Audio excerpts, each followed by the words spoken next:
Hello students, TSM की पाठशाला में आप सभी का स्वागत है। और आज से हम स्टार्ट करने वाले हैं क्लास 12 के मैथमेटिक्स की पूरी सीरीज, यानी आपके बोर्ड के एग्जाम के प्रिपरेशन के लिए हम बिल्कुल तैयार हैं। आपको तैयार करने के लिए आपको जस्ट साथ में जुड़े रहना है और हर एक वीडियो लेक्चर को देखना है, क्योंकि आज के बाद रेगुलर वीडियोस आपके लिए अपलोडेड होने वाले हैं।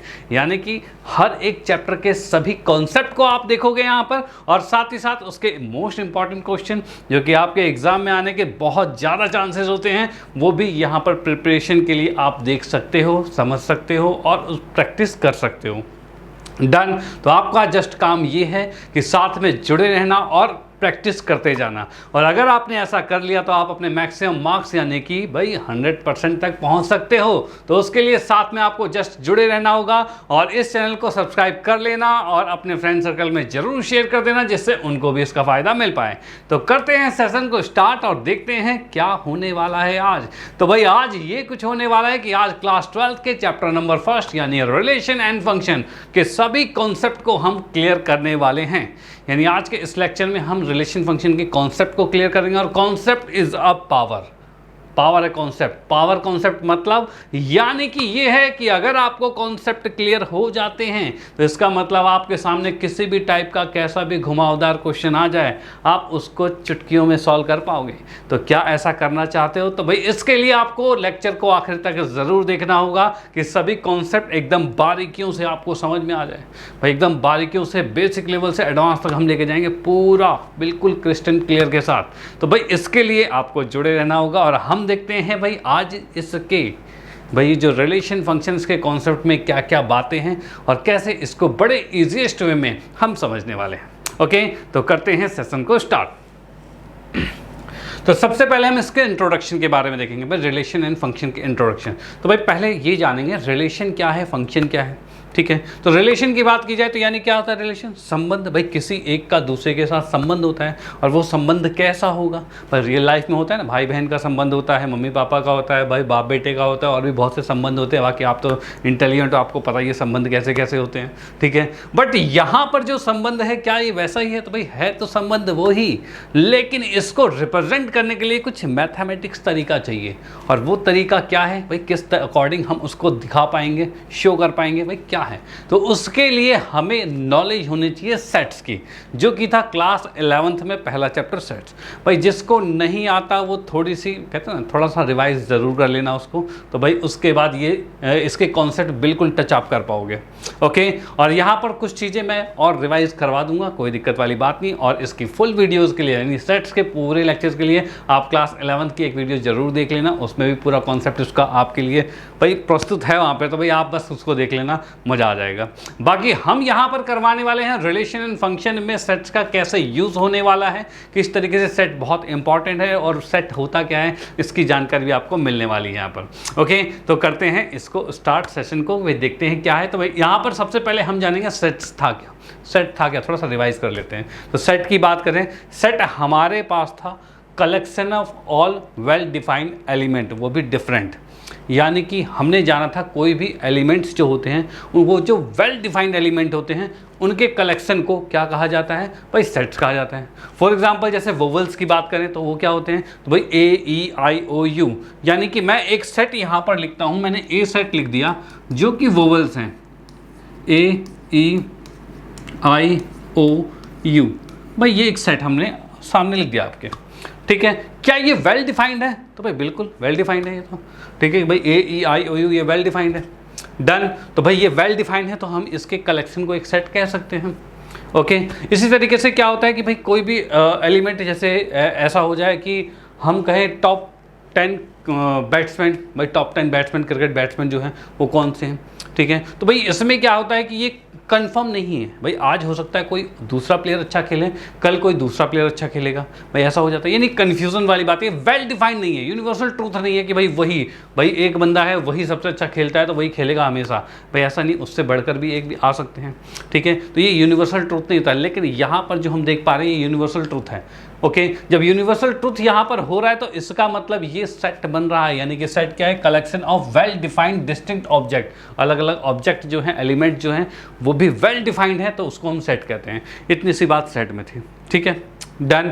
चलो भाई, अब इसके बाद हम देखते हैं हमें क्या क्या चीज़ें चैप्टर को स्टार्ट करने से पहले जानने की बहुत ज़रूरत है। तो भाई यहाँ पर हम जैसे देख पा रहे हैं सम इम्पॉर्टेंट सिंबल्स जो हैं, भाई जो सम इम्पॉर्टेंट सिंबल्स हैं जिनको जानना बहुत ज़रूरी है आपको, और उसके बाद ही हम चैप्टर को समझेंगे। ओके, तो यहाँ पर जैसे कि हमने क्लास 11th में भी एक पढ़ा था यूनियन के बारे में। भाई यूनियन क्या होता है, भाई यूनियन का सिंबल ये था। इंटरसेक्शन के बारे में पढ़ा था। बिलोंग्स टू का मतलब भी समझा, हमने जाना था भाई बिलोंग्स का मतलब क्या है। और ये जो सिंबल आपको दिखेगा इसको कहते हैं देयर एग्जिस्ट। भाई ये चीज़ होता है जहाँ पर ये उल्टा सा ए दिख जाए ना आपको, उसे कहते हैं फॉर ऑल। क्या कहते हैं, फॉर ऑल। उसके बाद ये जो आपको जो सेमी कॉलम जैसा आपको सिंबल दिख रहा है, 2 डॉट है या फिर ये डंडे जैसा बिल्कुल है, इसे कहा जाता है सच दैट। इसे क्या कहते हैं, सच दैट कहते हैं। और उसके बाद ये जो सेट, ये जो सिंबल दिख रहा है दिस इज सबसेट है। भाई ये क्या है, सबसेट का सिंबल है। ये चीज़ें आपने ऑलरेडी क्लास 11th में पढ़ रखी है, नहीं पढ़ रखी तो ज़रूर उस लेक्चर को देख लेना जो हमने ऑलरेडी अपलोड कर रखा है, क्लास 11th का फर्स्ट चैप्टर। डन। तो ये कुछ सिंबल्स हैं जो कि आपको पता होना चाहिए। उसके बाद हम चलते हैं नेक्स्ट पे, भाई इस चैप्टर में क्या क्या है और कैसे इसको हम समझने वाले हैं। ओके, यहाँ पर हम देखते हैं भाई कार्टेशियन प्रोडक्ट क्या होता है। पहले हम जानेंगे कार्टेशियन प्रोडक्ट क्या है। तो कार्टेशियन प्रोडक्ट की हम बात करते हैं तो जब कभी 2 सेट आपस में प्रोडक्ट में आते हैं तो वो कार्टेशियन प्रोडक्ट होते हैं। और वो किस तरीके से प्रोडक्ट में आते हैं उसको हम जानेंगे पहले। तो जैसे कि हम यहाँ पर देख रहे हैं set of all ordered pair A B in which A belongs to A capital A, B belongs to capital B. अब ये होता कैसे है वो जानिए। तो यहाँ पर मैं जैसे कि 2 सेट लिखता हूँ। भाई सेट मैंने ए लिख दिया, एक ए सेट लिख दिया मैंने जो कि हमारे पास है 1 2 एंड 3। भाई ये सेट हो गया। और एक बी सेट हमारे पास हो गया है जो कि है ए बी एंड सी। भाई ये चीज़ें, चलो सी को ना लिख के थोड़ा सा लेंथी ज़्यादा हो जाएगा, हम ये इतने पे रहने देते हैं। ये हमने बी लिख दिया, ठीक है, ए बी कर दिया है। और उसके बाद भाई जो हमारा सेट ए है उसमें 1 2 3 है और सेट बी है उसमें ए बी है। डन। अब हमें जानना है कि ये कार्टेशियन प्रोडक्ट कैसे हो रहा है। तो यहाँ पर जैसे ही मैं लिखता हूँ ए क्रॉस बी, ये ए क्रॉस बी जैसे ही लिखा गया तो इस अकॉर्डिंग क्या होगा। तो इस अकॉर्डिंग की बात की जाए तो या फिर 1 जो है वो ए से रिलेट करेगा, यानी एक ए से के साथ आएगा, यानी 1 ए आएगा, ठीक है, या फिर 1 के साथ बी आएगा,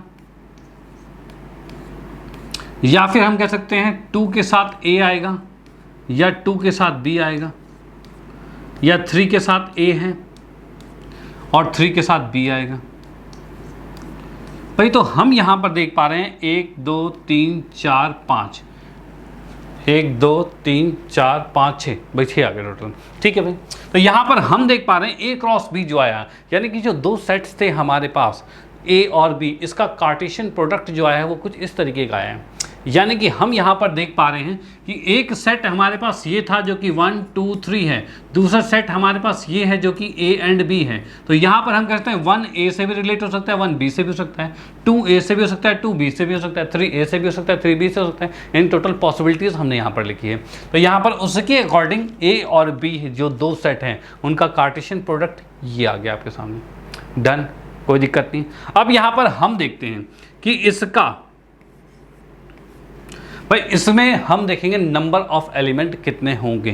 भाई नंबर ऑफ एलिमेंट इसमें कितने होंगे तो उस अकॉर्डिंग देखा जाए तो यहाँ पर मैं देख पा रहा हूँ ए क्रॉस बी। भाई जो नंबर ऑफ एलिमेंट हम निकालते हैं जिसे कहते हैं कार्डिनल नंबर कहते हैं, भाई कार्डिनल नंबर होता है। तो ये जो एन ए क्रॉस बी है, यानी कि आपसे कहा जाए कि भाई ए सेट आपके पास है, बी सेट आपके पास है, अब बताइए इन दोनों के क्रॉस प्रोडक्ट या फिर कहा जाए कार्टेशियन प्रोडक्ट जो है, इनका जो कार्टेशियन प्रोडक्ट है उसमें नंबर ऑफ एलिमेंट कितने होंगे। तो फिलहाल तो आपको दिख रहे हैं नंबर ऑफ एलिमेंट कितने हैं, 6 हैं। भाई 6 दिख रहे हैं, लेकिन इसका एक सीधे रूल हो जाएगा। रूल क्या हो जाएगा, रूल ये हो जाएगा कि if number of element in A set equal to, मैं मानता हूं x है, और number of element in B set ये आपके पास y है, और इस अकॉर्डिंग कहा जाए ए क्रॉस बी का यानी इनके कार्टेशियन प्रोडक्ट का में नंबर ऑफ एलिमेंट कितने होंगे, तो इन दोनों को जस्ट मल्टीप्लाई कर दो। भाई बस जस्ट मल्टीप्लाई कर दो। जैसे कि हमने देखा इसमें 3 थे, इसमें 2 थे, 3 2 जा 6 आ गया, कोई दिक्कत नहीं। तो यहाँ पर हमने देखा ये इंपॉर्टेंट नोट जो आपके सामने दिख रहा है, ठीक है भाई, हमने देखा यहाँ पर जो कार्टेशियन प्रोडक्ट होता है उसमें नंबर जो ऑफ एलिमेंट जो होते हैं वो उतने ही होते हैं जितने की प्रोडक्ट होगा उन दोनों सेट के मल्टीप्लाई से। और इसमें एक चीज़ बिल्कुल ध्यान से देखना जो कि हमारे फर्स्ट डेफिनेशन में लिखी थी, क्या कि जब हम ऑर्डर्ड पेयर बनाते हैं, ये जो आपके बन रहे हैं ना ऑर्डर्ड पेयर कहते हैं इसे, ये जो जोड़े बनते जा रहे हैं दैट इज ऑर्डर्ड पेयर है। इसके अंदर जो पहला एलिमेंट है वो पहले वाले सेट के साथ बिलोंग करेगा, यानी पहले वाला एलिमेंट पहले वाले सेट के अंदर ही अवेलेबल होगा। आप यहाँ पर देखिए भाई, यहाँ पर मैं देख पा रहा हूँ कि ये जो हमारे पास ऑर्डर्ड पेयर बने हैं, क्या इसके पहले एलिमेंट पहले वाले से आए हैं, ए से आए हैं? भाई हाँ, बिल्कुल ए से आया है। क्या दूसरा वाला एलिमेंट सबका दूसरे वाले सेट में से है? तो भाई बिल्कुल दूसरे वाले सेट में से है। यानी कि यहाँ पर हम कार्टेशियन प्रोडक्ट को जान चुके हैं कि भाई कहना कुछ ऐसा चाहता है कि set of all ordered pair, जितने भी ऑर्डर्ड पेयर हमारे पास बने हैं उनके जो एलिमेंट है उसमें पहला एलिमेंट पहले वाले के में बिलोंग करेगा और दूसरा एलिमेंट जो है वो दूसरे वाले के अंदर बिलोंग करेगा। डन, कोई दिक्कत वाली बात नहीं। 1 जो है ए में बिलोंग कर रहा है और ए जो है वो बी में बिलोंग कर रहा है।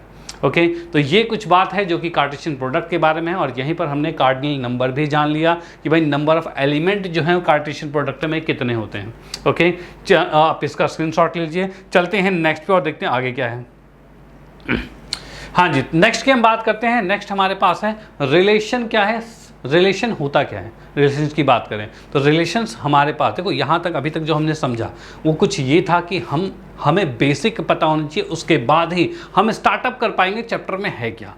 तभी हमने इसके बेसिक्स को पहले समझा। अभी तक जो चल रहा था वो जस्ट बेसिक चल रहा था। उसके बाद हमारे पास मेन चीज़ आती है रिलेशन क्या होता है। तो रिलेशन का मतलब ये होता है कि subset of A cross B, कोई भी जो रिलेशन है वो ए क्रॉस बी जो आपको दिया हुआ है कार्टेशियन प्रोडक्ट दे रखा है उसके अंदर जितने भी ऑर्डर्ड पेयर हैं उन्हीं का सबसेट होना चाहिए।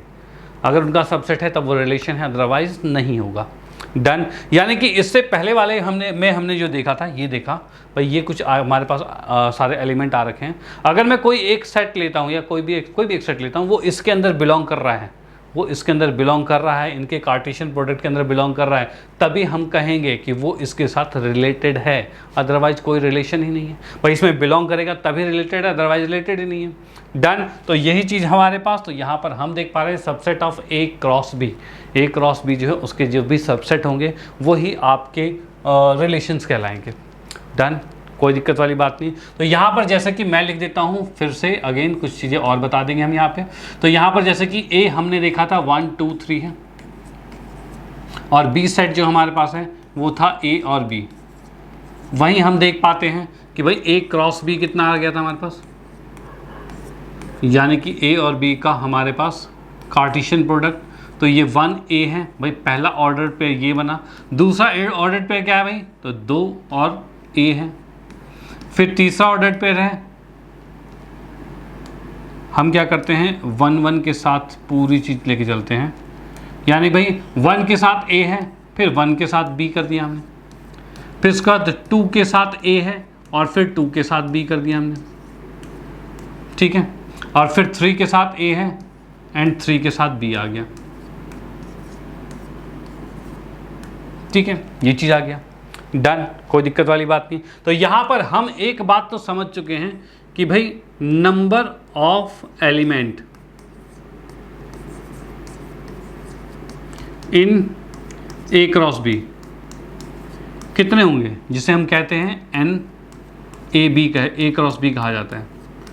ये हमारे पास जाता है, जैसे कि हमने यहाँ पर देखा था एन ए जो है वो हमारे पास 3 था और एन बी जो है वो हमारे पास 2 था, तो 3 2 जा 6 होगा, 3 2 जा 6 आ गया, ठीक है भाई। ये बात बिल्कुल डन, ठीक है। अब इसी के बाद हम देखेंगे कि भाई इनके सबसेट कितने होंगे, भाई इन्हीं के सबसेट कितने होंगे। तो सबसेट की बात करें तो भाई नंबर ऑफ सबसेट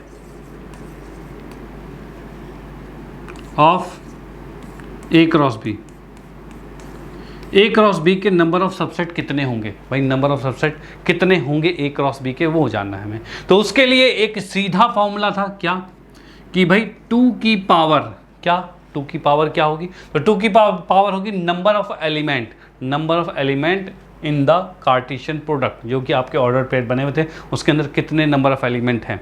किसी भी सेट के हमें अगर सबसेट फाइंड करने हैं कि भाई कितने सबसेट हो सकते हैं उसके, तो उसके लिए हमें जस्ट इतनी बात करनी होती है कि उस सेट के अंदर जितने भी एलिमेंट हैं वो 2 की पावर कर दो, तो वो उसके सभी सबसेट को रिप्रेजेंट कर देगा। यानी यहाँ पर 6 है तो 2 की पावर हम 6 कर देंगे, सीधे बात खत्म। यानी यहाँ पर मैं अलग से नोट में लिखूँ तो यहाँ पर क्या है, if NA equal to X है और NB इक्वल टू Y है, देन NA क्रॉस B जो है ये कितना हो जाएगा, तो ये हो जाएगा XY हो जाएगा। भाई यही हुआ था, एक ये 3 है, ये 2 है, तो 3 2 जा 6 हो गया था नंबर ऑफ एलिमेंट, यही चीज़ थी। उसके बाद क्या है, नेक्स्ट हम देखेंगे number of subset in A cross B। तो ये क्या होगा, तो भाई जितने एलिमेंट कितने XY है, तो ये इसी को लिख देंगे 2 की पावर XY। इसको आप नोट कर लो बिल्कुल अच्छी तरीके से, भाई इस चीज़ को नोट कर लो स्पेशल नोट डाल के, ठीक है, कि भाई यहाँ से आप समझ पाओ कि अगर A के अंदर X एलिमेंट है, B के अंदर Y एलिमेंट है, तो उसके अंदर नंबर ऑफ एलिमेंट XY होंगे और उनके टोटल सबसेट्स जो होंगे वो 2 की पावर XY होगी। डन, कोई दिक्कत नहीं, पूरे का स्क्रीनशॉट ले लो। चलते हैं नेक्स्ट पे और देखते हैं आगे क्या पूछने वाला है, ठीक है। तो यहाँ पर नेक्स्ट हमारे पास रिलेशन इन A। अब देखो क्या है, अगर रिलेशन हमें जस्ट क्या रखा है तो A क्रॉस B के साथ चल रहे हैं। अगर हमें कहते हैं रिलेशन इन A बताओ बस, यानी अभी आपके सामने 2 अलग अलग सेट नहीं है, जैसे था क्या, A क्रॉस B था, यही था कार्टेशियन प्रोडक्ट। फिलहाल हमें जस्ट दे रखा है रिलेशन इन A, और जैसे ही आपको दे दे रिलेशन इन A, इसका मतलब आप सीधे समझ जाओगे वहाँ पर B नहीं है, हमें A को A से ही रिलेट करना है, और इसका मतलब A क्रॉस A हमें फाइंड करना होगा। क्या निकालना होगा भाई, A क्रॉस A। अब A क्रॉस A की मैं बात करूं तो इसका मतलब जैसे कि हमने यहाँ पर लेट किया कि भाई A सेट हमारे पास जो है वो हमें दे रखा है 1 2 3, ये है हमारे पास। अब इसी अकॉर्डिंग कहा जाए भाई A क्रॉस A बताओ कितना होगा, तो इसकी बात करें तो ये A है, सेम A अगेन मैं लिख देता हूँ 1 2 3, ठीक है। अब 1 1 के साथ रिलेट होगा, यानी 1 1 कहेंगे, फिर 1 के साथ 2 होगा, 1 के साथ 3 है, डन। उसके बाद क्या होगा, तो 2 के साथ 1 है, 2 के साथ 2 है, और 2 के साथ 3 है, एंड देन 3 के साथ 1 है, 3 के साथ 2 है, और 3 के साथ 3 है। मतलब हम यहाँ पर देख पा रहे हैं कि अगर हमें दे रखा है रिलेशन ऑफ A कह रखा है, रिलेशन इन A कह रखा है, इस कंडीशन पे हमारे पास जो सेट आएगा उनका जिसके अंदर हमें रिलेट करना होगा वो हमारे पास A क्रॉस A ही आएगा, और वो उसी एक जो एलिमेंट था उसी का आप देखोगे तो 3 3 जा 9, टोटल 9 हो रखे हैं। कितने 9 एलिमेंट आपके सामने आ गए हैं। तो ये बात हमने थोड़ी देर पहले ही पढ़ी थी कि अगर कोई भी 2 सेट हैं उनके क्रॉस प्रोडक्ट यानी कार्टेशियन प्रोडक्ट जो है, कार्टेशियन प्रोडक्ट किया जाता है, उनमें जितने नंबर ऑफ एलिमेंट है उनको मल्टीप्लाई कर दो, उतने टोटल एलिमेंट बनेंगे। तो यहाँ पर टोटल एलिमेंट कितने बन चुके हैं, तो भाई टोटल एलिमेंट हम यहाँ पर देख चुके हैं 9 एलिमेंट बन चुके हैं। वही अगर कहा जाए number of subset, number of subset फटाफट कमेंट कर सकते हो, number of subset in A cross A। भाई number of subset in A cross A कितना होगा, भाई कितना होगा, भाई फटाफट आप कमेंट भी कर सकते हो कि number of subset A cross A कितना होगा। चलो ठीक है, फिर हम बता ही देते हैं, कोई दिक्कत वाली बात नहीं है। तो यहाँ पर क्या चीज़ है भाई, यहाँ पर 2 की पावर कितने एलिमेंट हैं, तो 9 है, 2 की पावर 9 है, और ये कितना होता है, तो भाई 2 की पावर 9, इसको आप कैलकुलेट करोगे तो ये आएगा 5 12 आएगा, 512 आएगा, ठीक है। 512 ही आ चुका है। 2 दूनी 4 दूनी 8 दूनी 16 दूनी 32 दूनी 64 दूनी 128 दूनी 256 दूनी 512, टोटल 9 पे 512 आ चुका है। कोई दिक्कत नहीं, एवरीथिंग इज ओके। चलो भाई ठीक है, तो यहाँ पर हमने देख लिया रिलेशन इन A कुछ इस अकॉर्डिंग है, जिसके अंदर A क्रॉस A हमारे पास ये निकला है, और साथ ही साथ नंबर ऑफ सबसेट अगर पूछा जाए क्वेश्चन पूछा जाए जैसे कि MCQs में पूछे जा सकते हैं, तो उस अकॉर्डिंग आप देखोगे कि हम उसमें 5 12 लिख सकते हैं। डन, कोई दिक्कत वाली बात नहीं। चलते हैं नेक्स्ट पे, यहाँ पर अब देखते हैं अगले में क्या होने वाला है। ओके तो यहाँ पर है टाइप ऑफ रिलेशन। भाई टाइप ऑफ रिलेशन की हम बात करते हैं, तो भाई तुम सोच रहे हो क्या होगा, रिफ्लेक्सिव, सिमेट्रिक, ट्रांजिटिव होगा, और यहाँ पर मैंने कुछ और लिख दिया। क्या लिख दिया भाई, empty relation, universal relation, identity relation, कोई बात नहीं। फर्स्ट ऑफ ऑल आपको यही चीज़ समझनी है, क्योंकि इसके बाद आएगा वो चीज़ जो कि आप सोच रहे थे, रिफ्लेक्सिव, सिमेट्रिक, ट्रांजिटिव, और ये भी मोस्ट इंपॉर्टेंट है, इससे भी आपके क्वेश्चन बन सकते हैं। ठीक है भाई, हमें चलना है एनसीईआरटी के अकॉर्डिंग, क्योंकि मैं आपको बता दूं कि आपके बोर्ड के एग्जाम के लिए एनसीईआरटी सबसे कहता है मोस्ट इंपॉर्टेंट चीज़ है।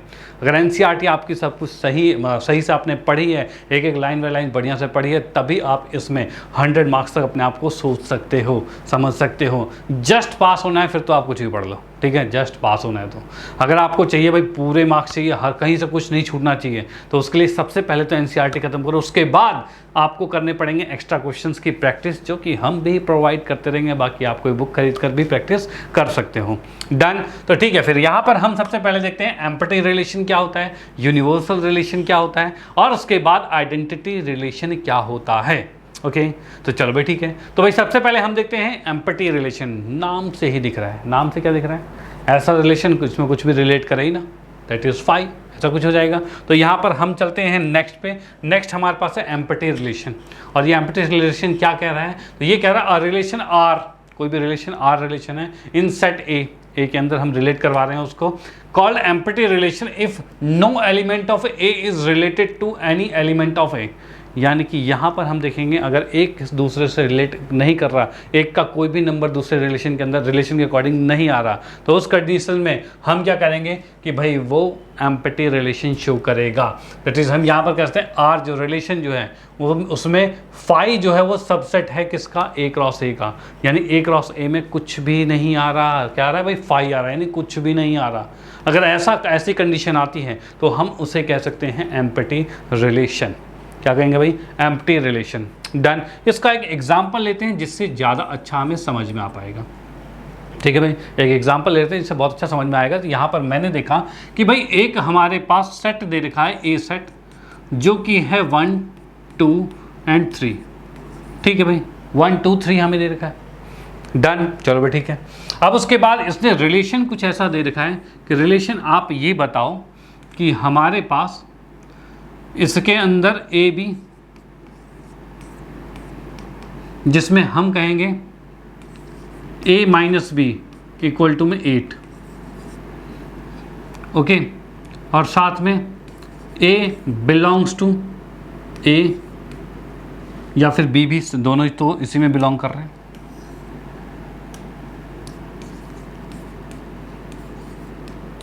देखो क्या बात हुई, मैंने ये कहा कि एक ये जो रिलेशन बन रहा है, क्योंकि हमने अभी थोड़ी देर पहले ही पढ़ा था कि इसमें ए हमें सेट दे रखा है, तो इसके टोटल 9 बनते थे, ऑर्डर्ड पेयर बनते थे, और वो भी कैसे, 2 फॉर्म में, अलग अलग फॉर्म में बनते थे। जैसे कि मैं यहाँ पर दोबारा से आपको दिखा दूँ, यहाँ पर हम देख पा रहे हैं भाई क्या चीज़ है, भाई एक ए से हमने ए क्रॉस ए किया, टोटल 9 बने, जिसमें ये सारे ऑर्डर्ड पेयर यानी A B A B A B इस तरह से बन रहा है। ठीक है, अब यही चीज़ हम इसके अंदर नेक्स्ट में लेके आते हैं, यहाँ से बनाओगे तो वही 9 होंगे भाई, वही 9 होंगे। ठीक है, अब भाई वो 9 ऑर्डर पेयर है, यानी ए बी जो है, जिसके अंदर ये रिलेशन कुछ ऐसा कह रहा है कि ए माइनस बी 8 होना चाहिए। ए में से अगर बी को माइनस करते हैं तो वो 8 आ जाए। ठीक है, जिसमें ए और बी जो है वो बिलोंग कर रहा है ए में, यानी जो ए और बी आपने नंबर्स लिए हैं वो कहाँ से उठाए हैं, तो उठाए हैं 1 2 3 से। यानी आप ए और बी की वैल्यू 1 2 3 ही रख सकते हो, उसके अलावा कुछ भी नहीं रख सकते। ठीक है भाई, कुछ भी नहीं रख सकते। तो इसमें यहाँ पर मैंने देखा एक रिलेशन आपको ये दे रखा है, क्या ये रिलेशन इसके सभी सबसेट में लागू हो रहा है, यानी कोई ऐसा नंबर है ए और बी का जो इसमें से उठाया जाए और जिनका डिफरेंस 8 हो जाए, तो भाई ये तो पॉसिबल ही नहीं है।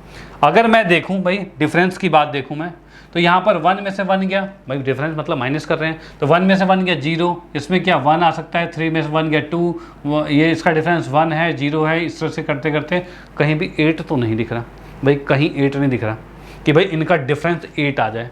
क्या है डिफरेंस 8? तो नहीं है भाई। डिफरेंस जब 8 नहीं है तो यहाँ पर हम देख पा रहे हैं कुछ भी रिलेशन नहीं बन रहा है यहाँ पर, यानी हम यहाँ पर कह सकते हैं आर जो है इसके अंदर फाई यानी कुछ भी नहीं, वो सबसेट है ए क्रॉस ए का। भाई कुछ भी नहीं है वो सबसेट है ए क्रॉस ए का, तो इसका मतलब इस रिलेशन को हम कहेंगे एम्पटी रिलेशन, क्योंकि रिलेशन एम्पटी था वही बन रहा है, कुछ भी नहीं, खाली वाला ही बन रहा है। ठीक है, तो इसे एम्पटी सेट कहा जाएगा, एम्पटी रिलेशन कहा जाएगा। आप इसका स्क्रीनशॉट ले सकते हो। अब चलते हैं नेक्स्ट पे और देखते हैं आगे क्या है। हाँ जी, तो नेक्स्ट हमारे पास है यूनिवर्सल रिलेशन के बारे में। यूनिवर्सल रिलेशन क्या है? तो यूनिवर्सल रिलेशन की बात की जाए तो भाई ऐसा रिलेशन जिसमें सब कुछ मिल जाए आपको, भाई सब कुछ मिल जाए। अब सब कुछ कैसे मिलेगा? तो यहाँ पर जैसे लिखा है, if each element of A is related to every element of A, यानी R equals to A cross A, यानी इसमें सब कुछ रिलेट कर जाएगा। अब सब कुछ कैसे रिलेट करेगा? तो इसके लिए हम क्या करते हैं, तो इसके लिए हम यहाँ पर लिख देते हैं भाई एक एग्जाम्पल। भाई ए सेट मैंने लिख दिया 1 2 एंड 3, भाई ये ए सेट लिख दिया। और रिलेशन में क्या करा जाए? भाई रिलेशन में हम क्या लिखें? तो रिलेशन की बात करते हैं तो यहाँ पर मैं लिख देता हूँ ए बी, और यहाँ पर भाई लिख दिया गया a minus B is integer, इसको लिख दिया भाई a माइनस बी क्या है? ये हमारा इंटीजर में बिलोंग कर रहा है। a माइनस बी क्या है? इंटीजर है, जिसमें अच्छा बिलोंग ना लिख के मैं नॉर्मली ही लिख देता हूँ, सीधे इसको हम बात के अकॉर्डिंग ही लिख सकते हैं, कोई दिक्कत वाली बात नहीं। मैंने लिख दिया a minus B is integer, ठीक है भाई, ये इंटीजर है। साथ ही साथ हमें दे रखा है a and b belongs to a। भाई ये हमारे पास एक जो रिलेशन हमारे सामने आ चुका है। रिलेशन कुछ ऐसा है कि भाई ए बी एक ऑर्डर्ड पेयर, जो कि इसके हमें पता है 9 ऑर्डर पेयर बनते हैं। इसने कहा है ए माइनस बी जो है वो इंटीजर होना चाहिए, इंटीजर होना चाहिए। इंटीजर कैसे होगा? तो इंटीजर की हम बात करते हैं तो भाई 1 में से 1 गया तो 0, क्या 0 इंटीजर होता है? तो भाई बिल्कुल होता है। भाई ये 1 2 3 ले सकते हैं, 1 में से 2 गया तो -1, वो भी इंटीजर होता है। 2 में से 3 गया -1, वो भी इंटीजर होता है। 1 में से 3 गया तो वो भी इंटीजर होता है। यानी सारी चीज़ तो इंटीजर हो ही रही है। यानी कि इस रिलेशन के अकॉर्डिंग मैं ए बी कुछ भी वैल्यू पुट करूँ, कोई से भी 1 2 3 में से पुट करूँ, वो एग्जिस्ट कर रही है, वो इंटीजर बन रहा है, ठीक है भाई, इंटीजर बन रहा है। अब जब इंटीजर बन रहा है तो सारा का सारा रिलेट कर रहा है भाई, टोटली रिलेट कर रहा है। अब जब टोटली रिलेट कर रहा है तो हम इसको कहेंगे कि भाई ये तो यूनिवर्सल सेट हो रहा है, भाई ये यूनिवर्सल सेट है। डन, कोई दिक्कत वाली बात नहीं भाई, बिल्कुल हो रहा है। तो भाई ठीक है, तो यहाँ पर हमने समझ लिया यूनिवर्सल सेट क्या होता है। ओके डन, चलो भाई ठीक है। उसके बाद NCERT में एक लाइन लिखी हुई थी, क्या लिखी थी? Both the empty and universal relation are some time called trivial relation, trivial relation होता है। अब देखो मैं आपको बता दूं, अगर NCERT में ये लाइन लिखी है यानी कि मोस्ट इंपॉर्टेंट है, ठीक है भाई। NCERT में इसका मतलब ये मोस्ट इंपॉर्टेंट है, और आपके एग्ज़ाम में कभी हो सकता है MCQs में ही जस्ट आ जाए या fill in the blanks type में या आ जाए कि भाई इसको क्या कहते हैं। तो ये लाइन आपको पता होना चाहिए कि भाई ट्रैवल रिलेशन हम कह सकते हैं एम्पटी रिलेशन को और यूनिवर्सल रिलेशन को। डन, कोई दिक्कत नहीं, स्क्रीनशॉट लो, चलते हैं नेक्स्ट पे और देखते हैं आगे क्या है।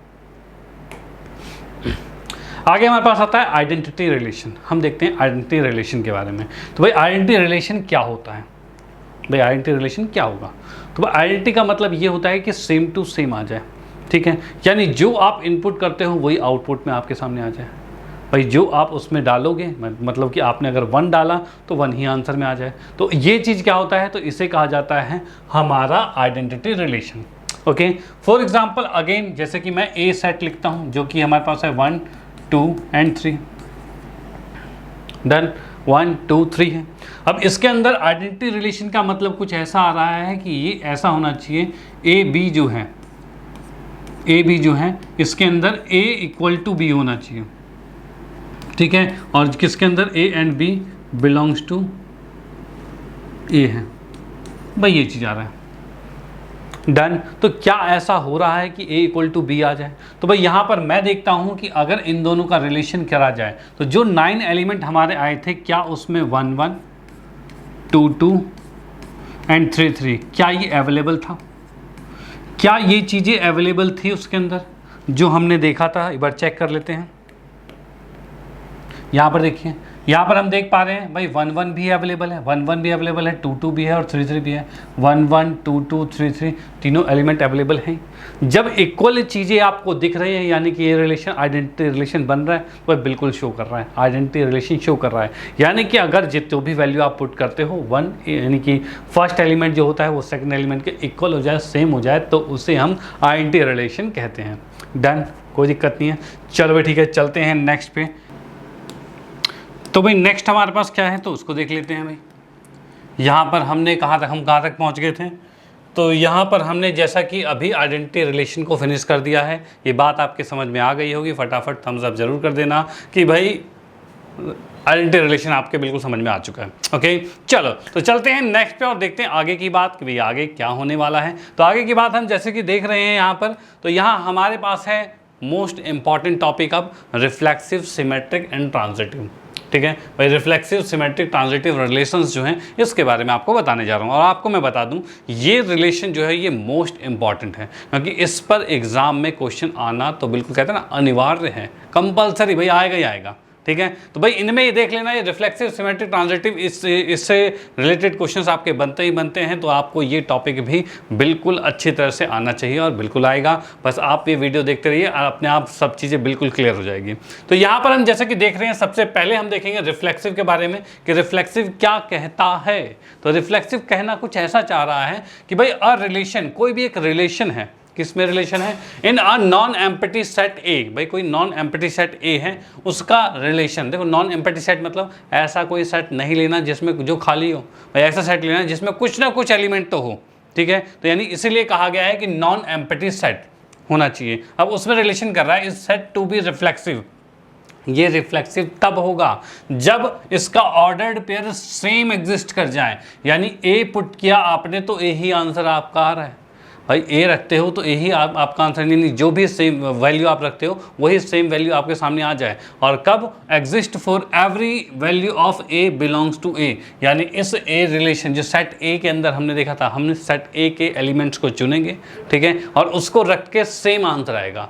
आया समझ में? नहीं आया कोई नहीं, एक एग्जाम्पल के साथ और भी अच्छी तरह से समझ में आ जाएगा। ठीक है, तो यहाँ पर जैसा कि हम यूज़ करते आ रहे हैं अभी तक भी कि भाई ए हमने एक सेट ले लिया जो कि 1 2 3 है हमारे पास। चलो बहुत बढ़िया। अगर मैं इसके रिलेशन की बात करूं तो इसका रिलेशन कैसे बनेगा? तो रिलेशन की हम बात करें तो रिलेशन कुछ होता है क्या? ये भाई ए क्रॉस ए करके ही इसके ऑर्डर पेयर बनते हैं। भाई ए क्रॉस ए करके, देखो मैं आपको बता दूं, आपके सिलेबस में जैसे कि आप यहाँ पढ़ रहे हो, इसके अंदर हमेशा आपको ए क्रॉस ए ही मिलेगा। जैसे हमने कार्टेशियन प्रोडक्ट में क्या पढ़ा था, ए क्रॉस बी पढ़ा था। तो यहाँ पर रिलेशंस जो पूछे जा रहे हैं सारे एक सेम के साथ पूछे जा रहे हैं, इन सेम वाले क्वेश्चंस ही आपको मिलेंगे। ए क्रॉस ए है तो ए क्रॉस ए ही चलेगा। अब उस अकॉर्डिंग अगर इसका देखा जाए तो इसके सेट क्या क्या बनेंगे, इसके ऑर्डर्ड पेयर कौन से होंगे? तो ऑर्डर्ड पेयर की बात की जाए तो 1 के साथ 1 हो सकता है भाई, 1 2 1 3। नेक्स्ट है भाई 2 1 2 2 एंड 2 3 3 1 3 2 एंड 3 3। तो भाई यहाँ पर हमने देखा, क्या देखा भाई? यहाँ हमने देखा कि ये जो आपके पास ए सेट आपको दिख रहा है, ए सेट जो दिख रहा है, इसके जो ऑर्डर्ड पेयर है कुछ ऐसे आ गए। और हमें ये शो करना है क्या ये रिफ्लेक्सिव है, यानी क्या ये जो रिलेशन आपको दिख रहा है ये रिफ्लेक्सिव है, क्या ये ऑर्डर्ड पेयर रिफ्लेक्सिव को शो कर रहा है? तो हम यहाँ पर देखते हैं कि हमारे पास ए में सेट क्या था, तो 1 2 3। और क्वेश्चन में मतलब इसके हमने डेफिनेशन में क्या पढ़ा था कि for every value of A, यानी सेट ए के अंदर जितने भी एलिमेंट हैं उन सभी के लिए ऐसा ऑर्डर पेयर होना चाहिए। यानी कि अगर मैं वैल्यू 1 रखता हूं तो सेम 1 आना चाहिए, ठीक है, अगर 2 रखूं तो सेम 2 आना चाहिए, अगर 3 रखूं तो सेम 3 आना चाहिए। तो क्या ये तीनों एलिमेंट्स इसमें अवेलेबल हैं? तो हम यहाँ पर देख पा रहे हैं 1 2 3, भाई तीनों पेयर्स इसमें अवेलेबल हैं।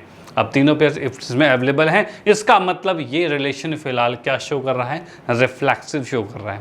डन। तो आपको बस ये देखना है कि आप कोई भी रिलेशन देखते हो उसमें अगर वो सेम नंबर्स आ जाएं, ऑर्डर पेयर के अंदर सेम एलिमेंट्स आ जाए तो वो आपका रिफ्लेक्सिव शो करेगा, अदरवाइज नहीं होगा। ओके, और एक चीज़ याद रखना, जैसे कि फिलहाल मैं यहाँ पर देख रहा हूँ कि यहाँ पर ये 3 एलिमेंट आ रहे हैं, ठीक है, आइडेंटिटी रिलेशन में भी कुछ ऐसा ही था, कुछ ऐसा ही था। क्या फ़र्क है दोनों में? देखो फ़र्क ये है दोनों में कि कभी कभी इसमें क्या होता है रिफ्लेक्सिव के रिलेशन में, जब ये रिलेशन शो करोगे ये 3 एलिमेंट तो आएंगे, इसके अलावा और भी बहुत से एलिमेंट आएंगे। जैसे कि हमने देखा 1 के साथ 1 आ रहा है, 1 के साथ 2 भी आ रहा है, 1 के साथ 3 भी आ रहा है। हो सकता है 1 के साथ 2 यानी इसके अलावा और भी एलिमेंट एग्जिस्ट कर रहे हों, और भी एलिमेंट एग्जिस्ट कर सकते हैं इसमें, बट आइडेंटिटी में सिर्फ यही 3 रिलेशन होते थे। रिफ्लेक्सिव के अंदर क्या है, ये 3 रिलेशन के साथ और भी रिलेशन आ सकते हैं, ठीक है भाई, और भी रिलेशन आ सकते हैं। फॉर एग्जांपल अगर एक रिलेशन दिया रहा है भाई एक्स डिवाइड बाई, जैसे कि फर्स्ट वाला हमारे पास एक्स है, सेकंड वाला वाई है, अगर हम कहते हैं y डिविजिबल बाय x, ऐसा कर दिया जाए। भाई ये रिलेशन कह रहा है y को x से प्रॉपर डिवाइड हो रहा है। अब प्रॉपर डिवाइड की बात की जाए तो 1 1 से डिवाइड हो रहा है, 2 जो है वो भी 1 से डिवाइड हो रहा है, 3 भी 1 से डिवाइड हो रहा है, ठीक है। और यानी कि इसके अंदर बहुत से रिलेशंस बन जाएंगे। अब बहुत से बन जाएंगे तो क्या रिफ्लेक्सिव होगा, तो हमें इसके रिलेशन का एक, चाहे कोई भी कंडीशन दे रखी हो, हमें उन कंडीशन के अंदर जितने भी ऑर्डर्ड पेयर बन रहे हो, हमें देखना है कि क्या ये सेम वाले उसके अंदर हैं। अगर हैं तो सीधे रिफ्लेक्सिव करो, बात खत्म, ठीक है, सीधे रिफ्लेक्सिव करो, बात खत्म। ओके, तो यहाँ पर ये बात आपके क्लियर हो गई होगी और उसके बाद हम कुछ क्वेश्चंस भी करेंगे जिसमें और भी बढ़िया तरीके से क्लियर हो जाएगा। ओके, चलो भाई, तो आप इसको नोट कर सकते हो कि भाई ये रिफ्लेक्सिव सिर्फ तब होगा जब ये कंडीशन के अंदर तीनों एलिमेंट, मतलब तीनों कह रहा हूँ मैं, कोई भी जो आपके ए सेट के अंदर एलिमेंट हैं उनके सेम ऑर्डर पेयर वाली चीज़ें कंडीशन मिले। ओके, तो स्क्रीनशॉट लो, चलते हैं नेक्स्ट पे और देखते हैं आगे क्या है। आगे की बात करें तो सिमेट्रिक, भाई क्या कंडीशन आ रही है, सिमेट्रिक वाली कंडीशन आ रही है। अब सिमेट्रिक की कंडीशन में क्या कहा जाए, तो भाई सिमेट्रिक कंडीशन में यहाँ पर देख रहा हूँ relation in a non empty set, फिर से नॉन एम्प्टी सेट की ही बात करनी है, ठीक है। तो नॉन एम्प्टी सेट में कह रहा है इस सेट टू बी सिमेट्रिक, ये सिमेट्रिक होगा इफ, कब, जब A1 A2 belongs to relation, भाई A1 A2 रिलेशन में बिलोंग कर रहा है, ठीक है भाई। हम चेक सिर्फ तब कर पाएंगे जब A1 A2 बिलोंग्स कर रहा है रिलेशन में और तब A2 A1 भी बिलोंग्स करना चाहिए रिलेशन में। ओके भाई, ये चीज़ चाहिए हमें। अब ये कैसे होगा, तो फॉर एग्जांपल जैसे कि मैं फिर से एक सेट लिखता हूँ, ठीक है भाई, मैंने सेट लिख दिया यहाँ पर 1 2 एंड 3, भाई ये सेट मैंने लिख दिया, ये चीज़ कर दी मैंने। ओके भाई 1 2 3 ये सेट मैंने लिख दिया है। अब कोई रिलेशन है जिसके अंदर इसके एलिमेंट क्या आ रहे हैं, तो वही मैं जो अभी बता रहा था ऑर्डर्ड पेयर वाले, वही रिलेशन आपके बन जाते हैं। मान लो 1 1 1 2 1 3 2 1 2 2 एंड 2 3 3 1 3 2 एंड 3 3, ये हमारे पास आ गया, डन। अब हमें इसमें चेक करना है क्या ये सिमेट्रिक है। अब सिमेट्रिक की बात करें तो क्या, कैसे सिमेट्रिक प्रूव होगा, तो हम अगर A1 A2 लेते हैं, मान लो मैंने 1 2 ले लिया, भाई 1 2, अगर मैंने 1 2 ले लिया, क्या ये बिलोंग्स कर रहा है रिलेशन में, तो भाई हाँ, इस रिलेशन के अंदर 1 2 है, भाई ये है 1 2 रिलेशन में, ठीक है भाई। अब उसके बाद अगर 1 2 रिलेशन में बिलोंग कर रहा है तो उस कंडीशन में 2 1 को भी रिलेशन में आना ही पड़ेगा, भाई 2 1 जो है वो भी रिलेशन में आना पड़ेगा। क्या है 2 1 इसके अंदर, तो हम इसमें देख पा रहे हैं 2 1 हमें दिख रहा है, तो भाई हाँ भाई 1 2 क्या, तो 2 1 भी अवेलेबल है, भाई है 2 1 अवेलेबल। इसका मतलब ये कंडीशन सिमेट्रिक शो हो रही है। ये कंडीशन हर एक एलिमेंट पर शो होना चाहिए, ऐसा नहीं कि एक में एग्जिस्ट कर रहा है और बाकी में ना करे, सब में एग्जिस्ट होना चाहिए। जैसे कि मैं यहाँ पर 1 3 की बात करूँ, अगर 1 3 बिलोंग कर रहा है रिलेशन में, तो क्या 3 1 भी बिलोंग करेगा रिलेशन में, तो भाई यहाँ चेक कर लो 1 3 और 3 1 है, भाई बिल्कुल है, ठीक है भाई, बिल्कुल यहाँ पर आ रहे हैं। तो यहाँ पर मैं देख सकता हूँ कि भाई 1 2 का उल्टा 2 1 भी अवेलेबल है, 1 3 का उल्टा 3 1 भी अवेलेबल है, 2 3 का उल्टा 3 2 भी अवेलेबल है, यानी हर किसी के उल्टे पेयर आपको मिल जाएंगे। अगर ऐसे हर किसी के उल्टे पेयर मिल रहे हैं तभी आप इसको कह पाओगे कि ये सिमेट्रिक है। अब बोलोगे सर अगर ये 1 1 वाला आ जाए तो क्या होगा, यानी कि ये सेम वाली चीज़ आ जाए 1 1, अब कैसे चेक करें, तो ये तो बहुत ही ईजी है भाई। 1 1 बिलोंग्स कर रहा है रिलेशन में, तो इसको उल्टा करोगे, ये वाला 1 यहाँ लिखो और ये वाला 1 यहाँ लिखो, अभी भी तो सेम चीज़ ही है, तो ये भी आपका सिमेट्रिक शो होता है। Okay done. तो यहाँ हम देख पा रहे हैं कि अगर A1 A2 रिलेशन में बिलोंग कर रहा है तो A2 A1 को भी रिलेशन में बिलोंग करना पड़ेगा। कब, तो for all value of A1 A2, ये दोनों A1 A2 कहाँ बिलोंग करने हैं, इसमें से बिलोंग करना है, ठीक है भाई, यहाँ से हमें चेक करना है। ओके, तो यानी अगर मैं A1 A2 लेता हूँ तो A2 A1 भी होना चाहिए। ओके, तो चलो भाई इसका भी स्क्रीनशॉट ले लो, ये भी कॉन्सेप्ट यहाँ पर क्लियर होता है। चलते हैं नेक्स्ट पे और देखते हैं आगे क्या बात है। आगे आता है हमारे पास ट्रांजिटिव। भाई ट्रांजिटिव की बात करें, ये भी इंपॉर्टेंट है भाई, ट्रांजिटिव क्या चीज़ है, तो ट्रांजिटिव की बात करें, if A1 A2 belongs to R, भाई A1 A2 R के अंदर बिलोंग कर रहा है और A2 A3 भी R के अंदर बिलोंग कर रहा है, तब उस कंडीशन में क्या A1 A3 भी R में बिलोंग करेगा, यानी रिलेशन में बिलोंग करेगा। फिर से सेम एग्जांपल लेते हुए हम क्वेश्चन को करते हैं, जो कि हमारे पास 1 2 3 ये चीज़ है। अब इसके रिलेशन की बात करें तो रिलेशन हमें मान लो यही दे रखा है A क्रॉस है, यानी 1 1 1 2 और 1 3, 2 1 2 2 और 2 3, 3 1 3 2 एंड 3 3। भाई ये आ गया हमारे पास रिलेशन। अब यहाँ पर हमें इसमें क्या देखना है, तो यहाँ पर हमें इसमें कुछ देखना है कि भाई A1 A2 बिलोंग कर रहा है रिलेशन में। क्या हो रहा है भाई, A1 A2 रिलेशन में बिलोंग कर रहा है। अब वो कैसे, तो मान लो मैंने 1 2 लिया, तो यहाँ पर मैंने देखा 1 2 जो है वो रिलेशन में बिलोंग कर रहा है। ठीक है भाई, क्या है इसके अंदर 1 2, भाई बिल्कुल है। नेक्स्ट हम देखते हैं 2 के साथ, मान लो 2 के साथ 3 मैंने ले लिया, 2 3 जो है वो बिलोंग कर रहा है रिलेशन में। क्या कर रहा है भाई, यहाँ पर देख लीजिए क्या कर रहा है, 2 3 बिलोंग कर रहा है रिलेशन में, तो भाई हाँ कर रहा है, बिल्कुल कर रहा है। चलो ठीक है। अब उसके बाद मैं देखता हूँ अगर ये दोनों चीज़ें रिलेट कर रही हैं रिलेशन में, तो अब इसमें इसका फर्स्ट एलिमेंट और इसका लास्ट एलिमेंट यानी 1 3 ये भी बिलोंग करना चाहिए रिलेशन में, यानी इसमें आएगा इफ एंड, ये दोनों कंडीशन इफ में आएगा कि भाई ये दोनों तो होने चाहिए। अगर ये दोनों है तभी हम तीसरा चेक करेंगे, then A1 1 3 is also belongs to R, then this relation is a symmetric relation, sorry transitive relation। भाई ट्रांजिटिव पढ़ रहे हैं तो ट्रांजिटिव रिलेशन, ओके। तो यानी यहाँ पर हमें सबसे पहले देखना है कि भाई 1 2 बिलोंग कर रहा है, 2 3 भी बिलोंग कर रहा है, तो क्या 1 3 बिलोंग कर रहा है, तो भाई वो भी कर रहा है। देख पा रहे हो आप 1 3 कहाँ पर है भाई, ये रहा 1 3 आ रहा है ना, तो भाई एग्जिस्ट कर रहा है भाई, इसके अंदर ये तीनों एलिमेंट अवेलेबल हैं, तो इसका मतलब ये ट्रांजिटिव है, अदरवाइज नहीं होगा, अदरवाइज नहीं होगा। डन, चलो भाई ठीक है। अब इसका तो आप स्क्रीनशॉट ले लो कि ये मैंने आपको क्लियर करवा दिया। अब मैं एक छोटा सा अलग सा एग्जांपल देता हूँ जिसमें नहीं ट्रांजिटिव वाला आपको दिख जाए, आप देखोगे कि क्या ट्रांजिटिव नहीं है कि है, वो आप बताओगे।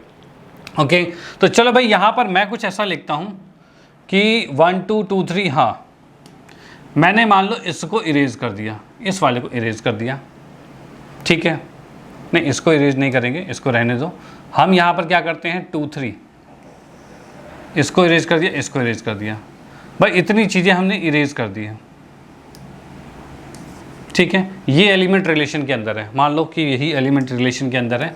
अब उसके बाद हमें इसमें चेक करना है कि क्या ये जो आपका रिलेशन है ये ट्रांजिटिव है। तो भाई मैंने यहाँ पर देखा, भाई वैल्यू पुट की है, क्या वैल्यू पुट कर ली हमने, तो यहाँ की हम बात करते हैं, एक मिनट।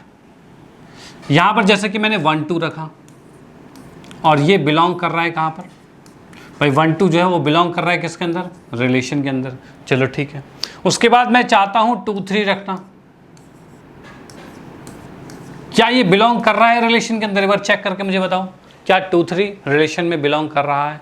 भाई 2 3 है तो बोलोगे सर नहीं, ये तो बिलोंग नहीं कर रहा, ये बिलोंग नहीं कर रहा।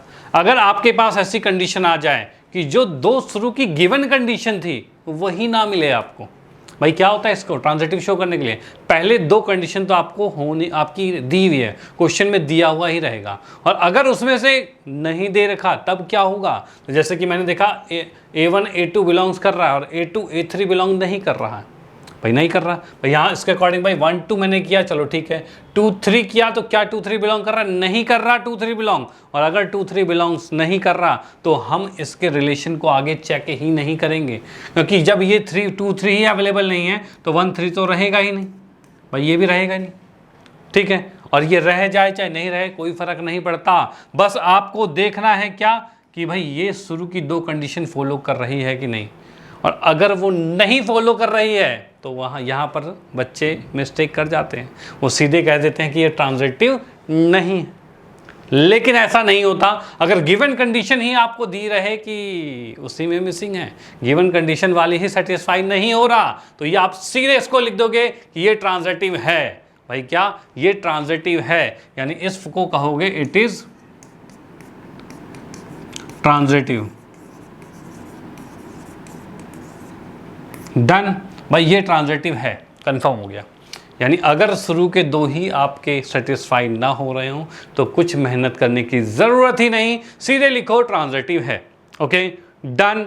चलो ठीक है, तो आप इसका स्क्रीनशॉट भी ले लो और चलते हैं नेक्स्ट पे और देखते हैं कि आगे क्या होने वाला है। हाँ जी, तो नेक्स्ट हमारे पास है इक्विवेलेंस रिलेशन। अब ये कौन सा रिलेशन है? तो ये रिलेशन कुछ ऐसा है कि अगर कोई भी रिलेशन रिफ्लेक्सिव भी है, सिमेट्रिक भी है और ट्रांजिटिव भी है, तीनों चीज़ें हो जाती है।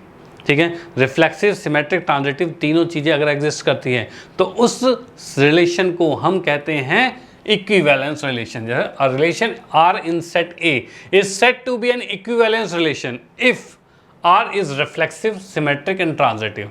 अगर कोई relation R reflexive, symmetric, transitive तीनों चीज़ें हो जाती है तब हम उसे कहते हैं इक्विवेलेंस रिलेशन। यानी कि अभी जो हम कर रहे थे इतनी देर से, किसका भाई? A हमने 1 2 3 लिया और उसके बाद हमने जो रिलेशन लिया था वो क्या लिया था? तो A क्रॉस A लिया था, जिसके अंदर हमने 9 एलिमेंट लिए थे। ठीक है, तो ये जो आपके पास रिलेशन A क्रॉस A आपको दे रखा है, यानी इसके जो ऑर्डर पेयर बनाया था, ये जो दे रखा था, ये रिलेशन आपका इक्विवेलेंस रिलेशन है, क्योंकि इसके अंदर तीनों चीज़ें एग्जिस्ट कर रही थी, रिफ्लेक्सिव भी, सिमेट्रिक भी, ट्रांजिटिव भी, तीनों अभी मैंने करके बताया ही आपको। और इस कंडीशन से हम इसको कह सकते हैं ये एक इक्विवेलेंस रिलेशन है। ओके डन, कोई दिक्कत नहीं। तो यहाँ पर इसी के साथ, इक्विवेलेंस रिलेशन के साथ, ये वाला कॉन्सेप्ट भी यहाँ पर फिनिश होता है और इसी कॉन्सेप्ट के साथ हमारे इस चैप्टर के सभी कॉन्सेप्ट, इस एक्सरसाइज तक के यहाँ के सभी कॉन्सेप्ट हम क्लियर कर चुके हैं। डन। अब इस पर कुछ क्वेश्चंस करेंगे हम, जो कि और भी ज़्यादा इंपॉर्टेंट है, क्योंकि वो क्वेश्चन अगर आपने कर लिया तो जितनी चीज़ें अभी तक की हैं उसको रिप्रेजेंट करने में बड़ी आसानी हो जाएगी। क्योंकि मैं आपको बता दूं, चीज़ें आपके कॉन्सेप्ट जो है वो समझ में आ जाता है, लेकिन इन चैप्टर के क्वेश्चंस में आपको लिखना ही नहीं आएगा। यानी आप उसे लिखोगे कैसे, कैसे रिप्रेजेंट करोगे, कैसे दर्शाओगे, वहीं पर दिक्कतें आपको आ जाएगी। ठीक है, और कैसे आप उसके पूरे मार्क्स ले पाओ। भाई मेन चीज़ होती है कि आपको नॉलेज है, अच्छी बात है, ठीक है, नॉलेज अच्छी बात है, बट अगर आपको मार्क्स चाहिए तो उसके लिए आपको अपनी नॉलेज को सही तरह से रिप्रेजेंट करना आना चाहिए कि आप उसको कैसे दर्शाओगे, कैसे रिप्रेजेंट करोगे। और उस चीज़ को अब हम समझने वाले हैं कि इसके क्वेश्चंस को कैसे किया जाता है, कैसे प्रॉपर तरीके से किया जाता है। Okay done. तो इसका स्क्रीनशॉट आपने ले लिया, चलते हैं नेक्स्ट पे। हाँ जी, तो ये हमने एनसीईआरटी से आपका एग्जाम्पल उठाया है और एनसीईआरटी जो एग्जाम्पल है ये कुछ ऐसा कह रहा है कि भाई show that relation R in set 1 2 3। भाई एक रिलेशन है जो कि सेट हमें दे रखा है 1 2 3 से सेट दिया हुआ है, जिसमें रिलेशन है 1 1 2 2 3 3 1 2 2 3। भाई इतना आपको दे रखा है। Is reflexive but neither symmetric nor transitive. मतलब ये रिफ्लेक्सिव है लेकिन सिमेट्रिक और ट्रांजिटिव नहीं है। ठीक है, अब इसकी मैं बात करता हूँ। इसके अंदर जैसा कि हमें दे रखा है कि भाई एक सेट है, लेट हमने ए सेट मान लिया। ठीक है, इसके सॉल्यूशन पे हम आते हैं। ए सेट मैंने मान लिया जो कि आपको दे रखा है 1 2 एंड 3। अब इसके रिलेशन की बात करें तो रिलेशन क्या दे रखा है? तो रिलेशन दे रखा है 1 1 2 2 3 3 1 2 एंड 2 3। भाई ये चीज़ हमें दे रखा है। ठीक है, रिलेशन ये दे रखा है, ए सेट हमें दे रखा है। अब हमें इसमें फाइंड करना है कि फाइंड क्या करना है, इसमें क्वेश्चन में दिया हुआ है कि हमें शो करना है इसके अंदर कि ये रिलेशन जो है वो सिमेट्रिक है, सॉरी रिफ्लेक्सिव है, लेकिन सिमेट्रिक ट्रांजिटिव नहीं है। डन। तो इसके लिए सबसे पहले हम आते हैं किस पे? सबसे पहले आते हैं रिफ्लेक्सिव पे। रिफ्लेक्सिव, भाई रिफ्लेक्सिव की कंडीशन क्या होती है? कंडीशन ये होती है कि ए के अंदर जो जो एलिमेंट है उसको रख कर हम देख लेते हैं क्या उसका सेम आपके सामने है, मतलब रिलेशन के अंदर है। तो हम यहाँ पर देखते हैं भाई सबसे पहले 1 है, तो 1 है तो 1 के साथ 1 भी आना चाहिए। तो क्या ये 1 1 बिलोंग कर रहा है आर के अंदर? मेरे को बता दो, क्या ये 1 1 इसके अंदर है? तो भाई बिल्कुल है। नेक्स्ट 2 है तो 2 को रख के देखा हमने, क्या 2 2? भाई इसमें हम देखेंगे सेम चीज़, यानी 2 2 बिलोंग कर रहा है रिलेशन के अंदर, तो भाई बिल्कुल बिलोंग कर रहा है। और 3 3 की बात करें तो क्या ये बिलोंग कर रहा है?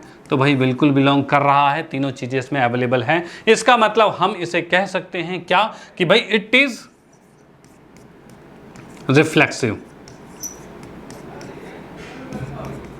भाई ये रिफ्लेक्सिव है, पहली बात तो खत्म, रिफ्लेक्सिव तो फिनिश हो चुका है। ओके, नेक्स्ट हम आते हैं सिमेट्रिक पर। ठीक है भाई नेक्स्ट हम चेक करते हैं सिमेट्रिक। सिमेट्रिक की बात करते हैं, 1 मिनट।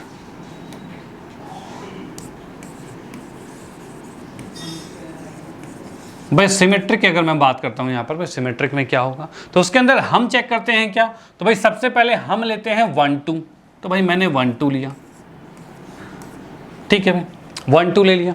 ओके, क्या ये बिलोंग कर रहा है रिलेशन में, तो भाई यहाँ पर हमने देखा तो भाई हाँ बिलोंग कर रहा है रिलेशन में, तो अब इसका उल्टा भी बिलोंग करना चाहिए, तो हम यहाँ पर लिखेंगे क्या 2 1 जो है ये बिलोंग कर रहा है रिलेशन के अंदर, तो क्या इस रिलेशन के अंदर कहीं 2 1 दिख रहा है, क्या दिख रहा है बताओ भाई, क्या दिख रहा है नहीं दिख रहा। जब नहीं दिख रहा तो क्या लिखेंगे, नॉट बिलोंग्स टू आ जाएगा, और जब बिलोंग्स नहीं कर रहा तो इसका मतलब हम लिखेंगे इट इज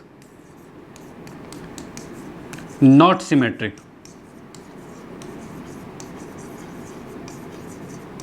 भाई ये सिमेट्रिक नहीं है, डन, कोई दिक्कत नहीं है। चलो भाई अब आते हैं इसके बाद नेक्स्ट पे, तो नेक्स्ट हमारे पास क्या है, नेक्स्ट हमारे पास आता है ट्रांजिटिव। भाई नेक्स्ट हमारे पास आता है ट्रांजिटिव की बात करते हैं, तो भाई ट्रांजिटिव की अगर मैं बात करता हूँ यहाँ पर, तो उस कंडीशन में क्या होने वाला है, तो इसके अंदर हमें फिर से चेक करना है। भाई जैसे कि मैंने पहले लिखा 1 2 क्या बिलोंग कर रहा है रिलेशन के अंदर, भाई बता दो क्या 1 2 रिलेशन के अंदर बिलोंग कर रहा है, तो भाई हाँ बिलोंग कर रहा है रिलेशन के अंदर, जैसे कि हम देख पा रहे हैं 1 2 हाँ है, ठीक है। उसके बाद हम देखते हैं नेक्स्ट 2 के साथ क्या है 3 है, तो भाई क्या 2 3 बिलोंग कर रहा है रिलेशन के अंदर, भाई क्या 2 3 रिलेशन में है, तो भाई हाँ भाई, यानी कि जो 2 गिवन कंडीशन होती है वो तो है हमारे पास। अगर ये इसके 1 2 बिलोंग कर रहा है, 2 3 भी बिलोंग कर रहा है, तो उस कंडीशन में देन हमें क्या देखना है कि 1 3 भी होना चाहिए रिलेशन में। अब मुझे बताओ क्या 1 3 रिलेशन में है, क्या इस रिलेशन में कहीं 1 3 लिखा हुआ है, तो नहीं लिखा हुआ, नहीं लिखा मतलब नॉट बिलोंग्स टू आ रहा है, उसके अंदर ये नहीं है। इस कंडीशन में हम लिखेंगे so it is not transitive. I think बात आपके समझ में आ गई होगी, रिफ्लेक्सिव सिमेट्रिक ट्रांजिटिव को किस तरह से हमें फाइंड करना है, कैसे हमें ये चीज़ें मिलेगी। ओके तो आप इसका स्क्रीनशॉट लेते हो, ये भी एक बढ़िया एग्जांपल था। तो चलते हैं नेक्स्ट क्वेश्चन पे और देखते हैं आगे की बात क्या है। तो अगले क्वेश्चन की बात करें, ये भी एक बहुत ही बढ़िया एग्जांपल है जिससे आपके कॉन्सेप्ट और भी ज़्यादा क्लियर हो जाएगा कि भाई ये कहना क्या चाहता है। ओके तो यहाँ पर क्वेश्चन कुछ ऐसा कह रहा है कि show that relation R in set of Z, Z मतलब इंटीजर्स, यानी जेड की बात कर रहे हैं, यानी जेड क्या है, इंटीजर्स है। इंटीजर्स क्या होते हैं, इंटीजर आपके होते हैं 0 1 2 3 4 इस तरह से, प्लस में और माइनस में -1 -2 -3 4, ये आपका क्या है, इंटीजर्स होते हैं। डन, तो ये आपका एक सेट दे रखा है, अब उसी सेट से एक रिलेशन बनाया गया है और हमें शो करना है कि ये सेट जो है वो इक्विवेलेंस रिलेशन है। क्या है भाई, इक्विवेलेंस रिलेशन है, ये हमें शो करना है। अब ये किस अकॉर्डिंग होगा, तो उसके लिए हम यहाँ पर आते हैं, यहाँ पर मैंने लिखा सॉल्यूशन, और जो हमारे पास सेट दे रखा है भाई, ए जो सेट हमारे पास है, ठीक है, जो सेट हमने ए मान लेते हैं, और वो सेट क्या है, तो ये सेट आपको दे रखा है इंटीजर्स। इंटीजर्स मतलब जैसा मैंने बताया 0 1 2 3 डॉट डॉट डॉट डॉट बढ़ता जाएगा। इस साइड बात करें -1 -2 -3 और डॉट डॉट डॉट ये जा रहा है,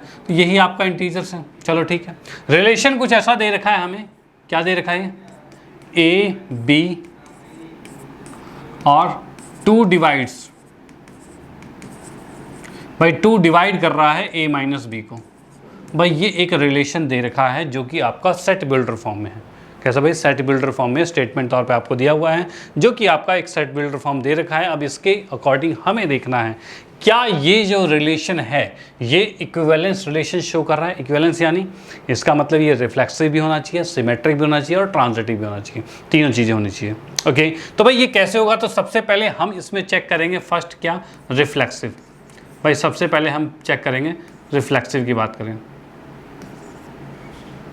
ठीक भाई, रिफ्लेक्सिव की बात करते हैं। तो रिफ्लेक्सिव की अगर मैं बात करता हूँ यहाँ पर, तो सबसे पहले जैसे कि अगर मैं रिफ्लेक्सिव देखा जाए तो यहाँ पर अगर सेम नंबर रखा जाए, सेम नंबर, यानी कि इसके अंदर इफ़, रिफ्लेक्सिव का मतलब क्या है, तो हमें यहाँ पर शो करना है कि ए और ए जो है ये भी बिलोंग्स कर रहा है किसके अंदर, रिलेशन के अंदर, ये हमें शो करना है। अगर ये शो हो रहा है तब ये रिफ्लेक्सिव होगा। तो यही मैं देखता हूँ, अगर मैं 1 रखता हूँ और यहाँ 1 रखता हूँ, तो मुझे बताओ क्या 1 - 1 जो है वो 2 से डिविजिबल होगा, तो 1 - 1 तो 0 होता है और 0 तो 2 हर किसी से डिविजिबल होता है। तो यहाँ पर हम देखेंगे 1 - 1 इसको अगर हम रखते हैं तो ये आपका बिलोंग्स कर रहा है रिलेशन में। भाई 1 - 1 क्या है, ये बिलोंग कर रहा है रिलेशन में, क्योंकि 1 - 1 0 है, 0/2 बिल्कुल डिविजिबल होगा। ऐसे ही हम 2 भी लेंगे, सेम नंबर लेंगे तब भी ये रिलेशन में बिलोंग कर रहा है। और रिफ्लेक्सिव का हमें पता है हम सेम ही ले सकते हैं, सेम के अकॉर्डिंग ही चल सकते हैं। और अगर हम सेम ले रहे हैं और वो इसके अकॉर्डिंग चल रहा है, यानी कि ये रिफ्लेक्सिव है। ठीक है, ये दोनों वर्ड्स अगर हम सेम रखें, कैरेक्टर ए और ए सेम रखें, तो माइनस होकर 0 ही आएगा। और 0 से 2 डिवाइड करता है भाई, 0 को 2 डिवाइड करता है। ठीक है भाई, तो चलो ये जी आ गया, यानी हम लिख सकते हैं इट इज रिफ्लेक्सिव। ठीक है भाई, ये रिफ्लेक्सिव हो गया। डन भाई, जो रिलेशन दे रखा है उसको पढ़ना है, उसके अकॉर्डिंग देखना है क्या वो सेम पे एग्जिस्ट कर रहा है। भाई सेम जो आपके नंबर है उस पर एग्जिस्ट कर रहा है, क्योंकि रिफ्लेक्सिव के लिए सेम नंबर ही देखना होता है। ओके चलो, अब आते हैं सेकंड पे। सेकंड क्या आता है? तो सेकंड आता है सिमेट्रिक।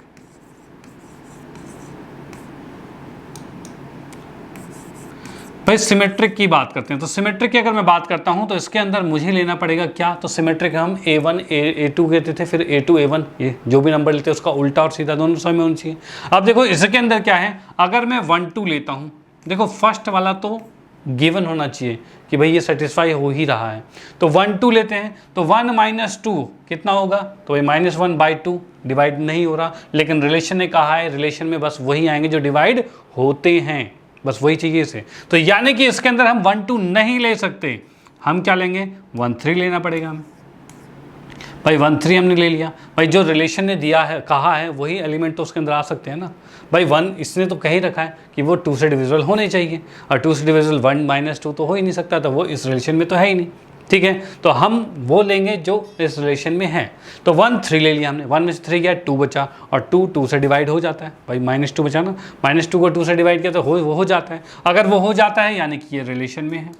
यानी फर्स्ट तो हम देखेंगे इफ़, जब ये है तो उस कंडीशन में हमें देखना है देन। तो अब बताओ क्या 3 1 है, ये भी बिलोंग करेगा रिलेशन में? तो भाई मैंने 1 - 3 किया, 1 - 3 डिवाइड बाई 2 किया, तो ये आ रहा है -2/2, और ये कट कर -1 आ रहा है, मतलब बिल्कुल डिवाइड हो रहा है।